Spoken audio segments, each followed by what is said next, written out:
ఇప్పుడు మన దగ్గర ట్రీట్మెంట్ తీసుకొని ప్రెగ్నెన్సీ వచ్చిన వాళ్ళు వాళ్ళ ఎక్స్పీరియన్స్ మనతో షేర్ చేసుకుంటారు. ఇప్పుడు చాలమ్మ వచ్చినారు, తన ఎక్స్పీరియన్స్ చెప్తుంటారు.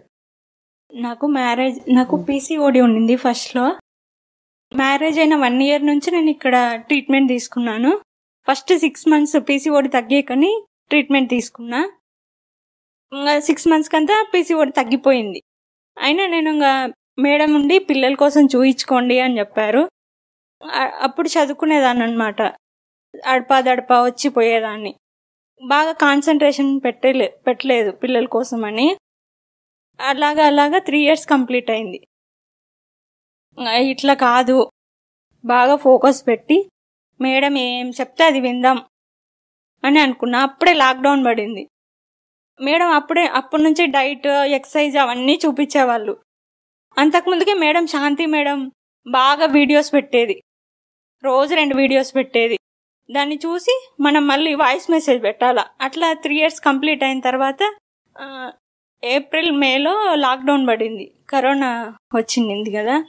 అప్పుడు లాక్డౌన్ పడినప్పుడు నాకే అనిపించింది కొంచెం వెయిట్ తగ్గుదాం 1-2 నెలలు అని.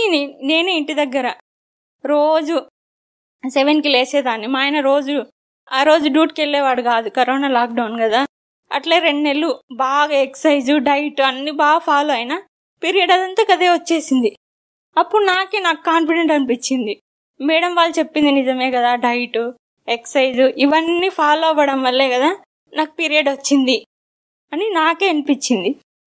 మళ్ళీ జూన్లో మేడం దగ్గరకు వచ్చింటే, నువ్వు ఎందుకు ఇంత లేట్ అయింది అనుకుంటున్నావు అంటే, నేనే సరిగ్గా ఫాలో అవ్వలేదు మేడం, కాన్సన్ట్రేషన్ పెట్టలేదు అని చెప్పా మేడంకి. సరే నువ్వు 6 months బాగా ట్రీట్మెంట్ తీసుకో, నీకు ఖచ్చితంగా మంచి బేబీ వస్తుంది, మంచి బిడ్డే పుడుతుంది అని చెప్పేది మేడం నాకు. నిజంగా మంచి బిడ్డే పుట్టింది.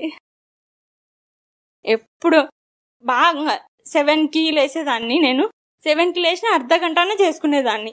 బాగా 8 వేసుకొని ఫ్లోర్ మీద బాగా 15 minutes బాగా నడిచేదాన్ని. తర్వాత బ్రీతింగ్, బటర్ఫ్లై ఎక్సర్సైజ్ అవన్నీ చేసేదాన్ని. ఇంకా బాగా సాయంత్రం పూట మా ఆయనతో నైట్ అన్నం తిన్నాక రోజు వాకింగ్కి వెళ్ళేదాన్ని మా ఆయనతో పాటు. మేడం ఏమని చెప్పేవాళ్ళంటే, మీ ఆయనతో పాటు వెళ్తే మీ ఇద్దరు ఫీలింగ్స్ అనేటివి బాగా షేర్ చేసుకుంటారు, ఒకరినొకరు అర్థం చేసుకుంటారు అనేది మేడం బాగా చెప్పేది.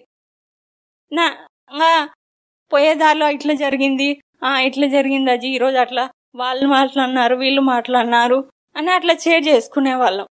అట్లా ఇంకా 6 months బాగా రెగ్యులర్గా చూయించుకున్నా.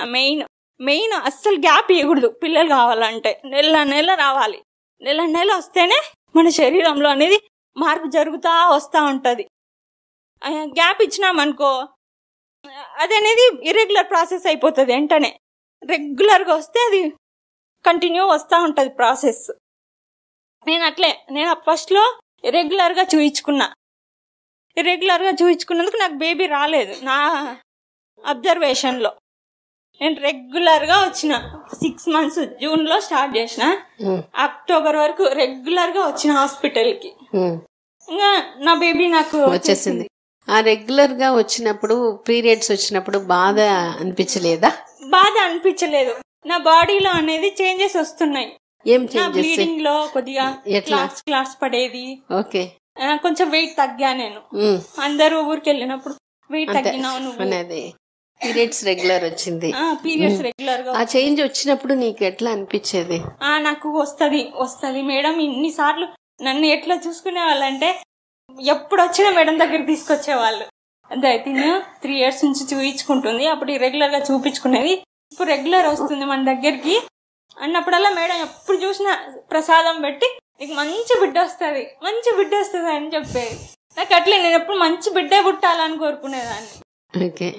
మంచి బిడ్డని ఎందుకు చెప్పగలుగుతున్నావు? మంచి బిడ్డ అంటే అందరూ ఏదో ఓకే అప్పుడప్పుడు అనుకోకుండా ప్రెగ్నెన్సీ వస్తుంది, మన పాప కావాలా, మనకు ఒక బేబీ కావాలా ఓకే అన్నప్పుడు మనం ఎఫర్ట్ పెట్టి దానికోసం మనం ఏం చేస్తే పిల్లలు వస్తారు, డైట్ చేయాలా, ఎక్సర్సైజ్ చేయాలా, ఇవన్నీ చేస్తాం కదా. అప్పుడు మన బేబీ మన కష్టం కదా. మనం ఇష్టపడి కష్టపడి కన్నాం మన బేబీ. ఓకే. అప్పుడు సంతోషం వస్తుంది. ఓకే.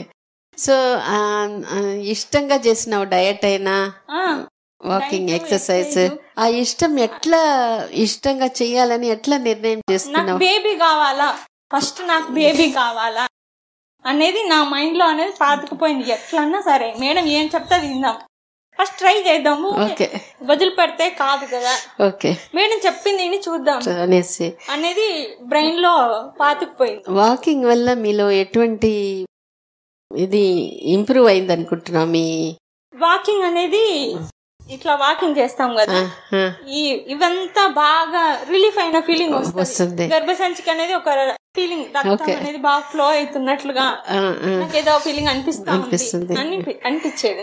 నీకు మీ ఆయనకి మధ్యలో అనుబంధం పెరిగినట్టు ఎట్లా? మా ఆయనకు నాకు ఎవరన్నా అడిగినారనుకో పిల్లల కోసం అని, నువ్వెందుకు నేనేమన్నా ఇబ్బంది పెడుతున్నానా నిన్ని, ఎవరు అడిగినా పట్టించుకోవద్దు, మనం చూయించుకుంటున్నాం కదా, మేడం ఖచ్చితంగా ఇస్తారు, నాకైతే నమ్మకం ఉంది, నువ్వు మేడం మీదే నమ్మకం పెట్టు, ఖచ్చితంగా పుడతారు అని చెప్పేవాడు మా ఆయన. మా ఆయన ఎప్పుడు పిల్లలు కావాలని అస్సలు విసిగిచ్చేవాడే కాదు. నేనే మెంటల్ గా టెన్షన్ పెట్టుకొని, అంటే ఎవరన్నా ఏమన్నా అనుకుంటున్నారేమో అట్లా కూడా ఆలోచించేదాన్ని. నేనేమన్నా పాపం చేసినానేమో, నాకు పిల్లలు కలగలేదు, అదంతా ఉండింది నా మైండ్ లో. కానీ ఒక్కసారి ఎందుకో నేను మీరు చెప్పిన దాన్ని విని సరే చేద్దాం, కష్టపడదాం, చూద్దాం. ఈ డయట్ ఎక్సర్సైజ్ చేసి మీ ఆయనతో వాకింగ్ చేసేటప్పుడు ఆ ఆలోచన అంతా పోయిందా? ఆలోచన అంతా పోయింది అస్సలు. ఏ తినాలా, టైం టు టైం ఏమేమి తినాలా ఇదే చూసుకునేదాన్ని ఎక్కువగా. పాప కోసం ఏం తినాలా, ఇప్పుడు ఏం తినాలా, ఇవన్నీ తినాలా. గర్భం అని కన్ఫర్మ్ అయినప్పుడు ఎట్లా ఫీల్ అయినా? నాకే అనిపించింది అనమాట, ప్రెగ్నెన్సీ వచ్చినప్పుడు ఖచ్చితంగా ప్రెగ్నెన్సీ ఉంది నాకు అనిపిస్తుంది అని నేను మా ఆయనకి చెప్పిన, కిట్టుదా చూసుకుంటా ఒకసారి అని చెప్పాను. కానీ నేను 6 days కి చూసుకున్నా, అది డే టైం, యూరిన్ కి గ్యాప్ కనీసం 5 hours అనే ఉండాలి కదా, 3 hours అట్లా చూసుకున్నా. నాకు 2 గీతలు పర్లేదు, సరేలే అయినా నాకు ప్రెగ్నెన్సీ ఉంటుంది నాకు అనిపిస్తుంది, ఎందుకు నాకు కనపడతలేదు అని సరే మేడం దగ్గరికి వచ్చింటే ఆ మేడం ఉండి, సరే నీకు ప్రెగ్నెన్సీ ఉంది అనుకుంటున్నావు కదా, సరే ఈ టాబ్లెట్స్ ఇస్తాను, ప్రొజెస్టిరాన్ టాబ్లెట్స్, నీకు ప్రెగ్నెన్సీ ఉంటే గాన నిలుస్తుంది, లేదంటే పీరియడ్ వచ్చేస్తుంది, ఏముందో నాకు కూడా తెలియట్లేదు కదా. ఇక్కడ స్కానింగ్ చేసి చూసారు కింద, చూస్తే సరేలే అని అట్లే పీరియడ్స్ అయితే రాలేదు. ఇంకా 2 వెళ్ళి 3 పడింది నాకు కరెక్ట్ మంగళవారం, ఈ మంగళవారం రోజే. సరే అని ఒకసారి యూరిన్ టెస్ట్ చేయించుకున్నారు. నాకు ఎందుకు భయం వేసింది, మళ్ళీ ఏమైతుందో, నాకు ఉన్నట్టే ఉంది కానీ ఏమో భయం, అదొక భయం. లేదు మా చేయించుకో ఏం కాదు అని అక్కడ ఓపీ రాసుకునే సిస్టర్ ఉండి, సరే చేయించుకుంటా అని ఇంకా వెళ్ళి ఇచ్చేసి వచ్చా. అమ్మాయి మెట్లు దిగుకుంటానే నవ్వుకుంటూ వస్తుంది, నువ్వు భయపడినావు కదా, నువ్వు టెన్షన్ పడినావు, అందుకే నిన్ను గ్యారంటీగా యూరిన్ టెస్ట్ చేయించుకోమని చెప్పా అని చెప్పింది. అప్పుడు నీకు ప్రెగ్నెన్సీ వచ్చింది అని చెప్పింది అమ్మ.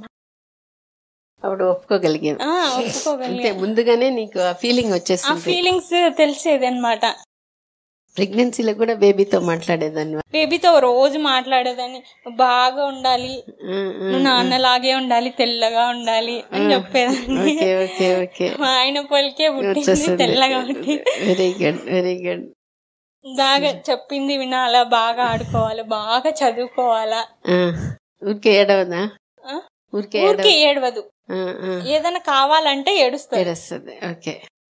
మీరు ఎవరైనా సరే బేబీ కావాలనుకుంటున్నారనుకో, ఫస్ట్ ఏంలా డైట్ బాగా చేయండి, ఎక్సర్సైజ్ చేయండి, మైండ్ లో అనేది ఏం టెన్షన్ పెట్టుకోవద్దండి, అది మెయిన్. మీరు ఎవరైనా అడిగినారనుకో, మన మనసులో అనుకోవాలా, మీకంటే మంచి బిడ్డ తీసుకుంటా అని మన మనసులో అనుకోవాలా, వాళ్ళకి ఎదురు చెప్పబల్లే నాకు తెలిసి. సరే, చాలా సంతోషం కదా. ఓకే.